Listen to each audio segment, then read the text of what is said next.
はい、皆さんこんにちは。機械系男子のケンチです。今回はですね、村上春樹さんの海辺のカフカを読み終わったので、こちらを紹介したいと思います。この作品はですね、読み終わった後で考えてみると、割とね、なんか考え出すとね、いろいろとなんか謎がね、止まらないような話でしたね。物語自体はですね、最後、物語が収束に向かって、全てね、役割というか、やるべきことを果たして、少年も一段階成長して終わるっていう風な、そういうね、結構ハッピーエンドって感じかな。良かったって感じで終わるような話なんですけども、読み終わった後でね、結局何だったんだろうってのを考えると、割とね、謎がね、残されたまんまなんですよ。それこそね、最初に出てくるカラスと呼ばれる少年の存在、正体っていうのかな。あとはなんで中田さんは集団催眠にかかった後に、目覚めた時一人だけ、記憶がなくなったのかとか、あとは入り口の意思とは何かとか、カーネル・サンダースの存在とかですね。で、結局ね、現実世界と、向こうの世界、夢の中の世界って言っていいのか死後の世界って言っていいのか分かんないけども、現実世界とは違う世界のあれは何だったのかっていうね、こととか本当ね考え出すとね止まらないんですよね。ただなんか物語としてはファンタジー的な要素が多くて、ちゃんとストーリーも最後まで収束に向かって、最後終えるっていうね、それぞれが役目を果たして終えていくっていう感じになっていくので、読み終えて楽しかったなっていう面白かったなっていう風に、済ませても別に問題ないような作品でも、結構ね考え出すと止まらないって感じですね。結構ねこの本はですね前回の動画でですね純文学的な要素が多いと言ったんですけども、すごい哲学的な考えとかもいっぱい出てきて、あとは音楽的とか文学的素養もですねいっぱい散りばめられているような作品でね、なのに結構ファンタジー要素というか、ストーリーが強いっていう風な話になってまして、この本を一言でじゃあ表すとしたら何になるのかっていうのはねなかなか難しくて、ジャンル分けもね難しいと思うんですよ。ただジャンル分けするとしたら、ファンタジー要素が強いんで普通にファンタジーの話かなっていう風に、くくられると思いますけど、かなりねそれ以外の要素がいっぱい織り交ぜられてる話になります。で、今回ですねこの海辺のカフカの下巻まで読み終えたんで、ちょっとね何を話そうかなっていろいろ悩んだんですけども、今回ですね話す内容としては、結局15歳の少年主人公のカフカ少年が、最初と最後で何が変わったか、どういう成長を得たかっていうのに、そこにね絞ってお話ししていきたいなと思います。この話のですね、あらすじを本当にざっくり紹介すると、15歳でね、家出をする、主人公の少年、カフカ少年がいるんですけども、世界で一番タフな15歳になると言って家出をするわけですね。旅みたいなものをするわけですね。それで、四国のですね、高松にある高村図書館っていうところに行って、そこで生活をしたりとか、あとは山の奥の方に行って山小屋で一人で生活をしたりとか、それで事故と向き合ったりとか、あとはその旅の途中でね出会った人を見て、さらに自分との向き合いを深めていくっていう風な、自分の運命だったり自分っていう存在とか自分がなぜ生きているのかっていうことに、向き合っていく話かなと思います。その中でもですね、僕が結構話したいこととしては、割とね、多分これは読者に見せるためなんだけども、登場人物のそれぞれをね読者に見せることによって、カフカ少年がどういう風に成長したかっていうのが分かるような話になるかなと。どういうことかっていうと、この15歳の少年は、自分っていう自己の存在、自己のアイデンティティっていうのかな、あとはその生きる理由みたいなものを探し求めるために、それを確立したいっていうのかな。やっぱり不確定な分かんない要素が多い。自分の運命とかね、縛られてるものがあるがために、それに決着をつけたい。自分の呪いっていうかね、父親にかけられた呪いとか、そういうのを片付けたいがために旅に出るんですけども、旅の中でね、出会う人、出会う人は実際には佐伯さんっていう方と大島さんとか、大島さんの兄とか、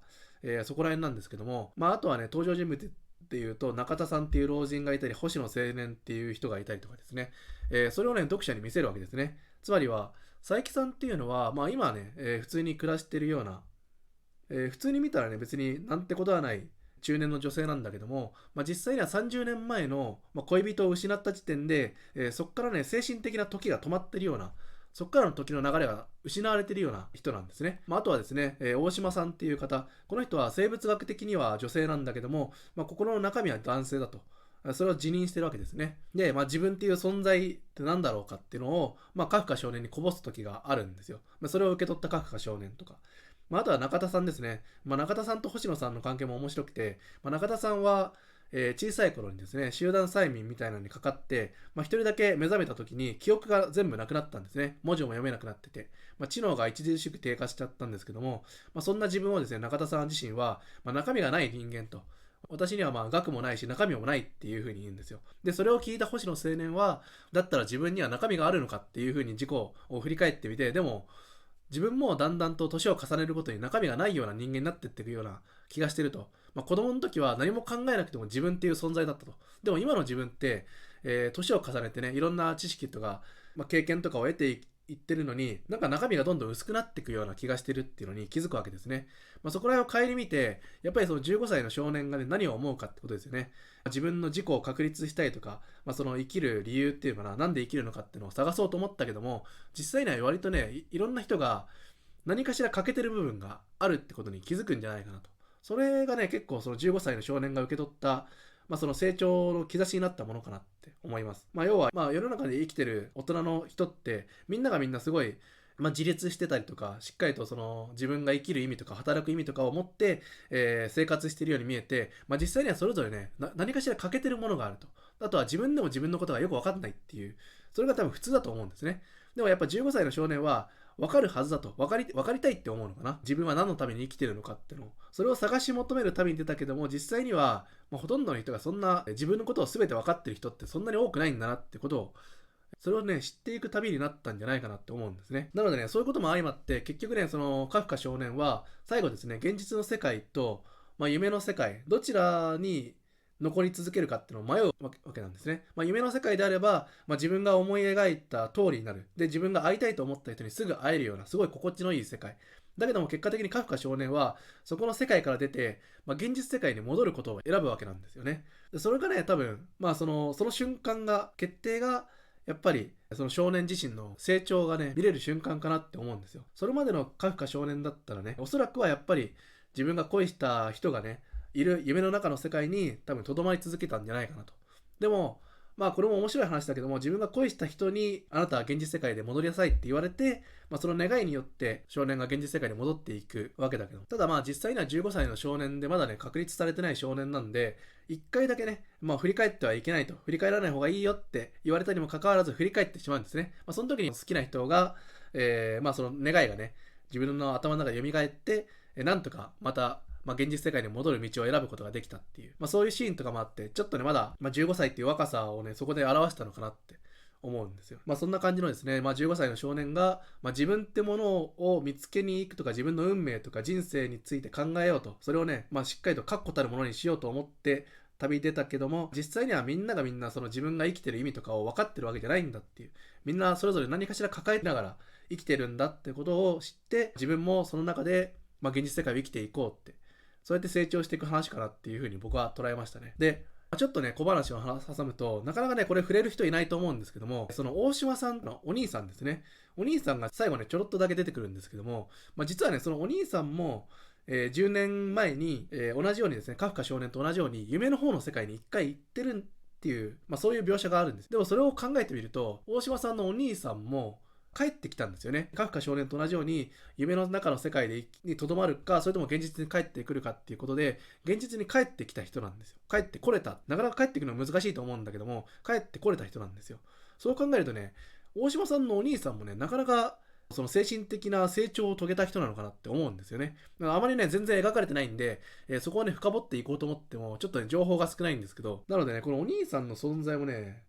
結構すごい人なんだなっていうふうに、最後ね、ちょっと振り返ってみると思う。なんか何気ない感じで、その、10年前に俺も森の奥に入って、入り口に行ったんだよっていうのね、さらっと言うけども結構すごいことだと思うんですよね。なかなかね、全員が全員、夢の世界から帰ってこれるかっていう、そう簡単じゃないと思うんですよ。やっぱり夢の方が居心地がいいんで。で、そんな夢から、現実世界、なんで生きてるのかよくわからない中でも、やっぱり自分と向き合いながら生きていくっていう人生を選んだ。で、物語の最後にはね、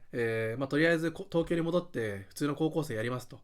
言ってるわけですから、何かしらこの現実世界で生きていく理由っていうか、自分なりの答えっていうのを作って、それでね、現実世界に戻っていくのかなっていう風な、そこら辺がね、見えるお話だったと思います。はい、それではですね、今回は村上春樹さんの海辺のカフカをですね、15歳の少年の最初と最後の成長についてだけですけども、少し深掘って話をさせていただきました。結構ね、読んでみてやっぱり思うのは、考えれば考えるとすごい難しい話だと思うんですよ。普通にね、ファンタジー要素が多くて楽しい話だったっていう風に終わらせることもできるけども、考えていくとね、割とね、謎がすごいずっと残ってるし、じゃあその謎をね、何かしら理由をつけて考えようと思うと、どこまで考えていいかよくわかんなくなる。そんな話かなって思います。割とね、奥深い話だと思うので、ファンタジーとしても面白いし、いろいろ哲学的なことも考えたいなっていう人にも向いているかなと思います。はい。それでですね、今回は村上春樹さんの海辺のカフカを紹介させていただきました。少しでもね、気になった人は読んでみてほしいなと思います。はい。それでは今回の動画はここまでになります。ご視聴いただきありがとうございました。また次回の動画でお会いしましょう。バイバイ。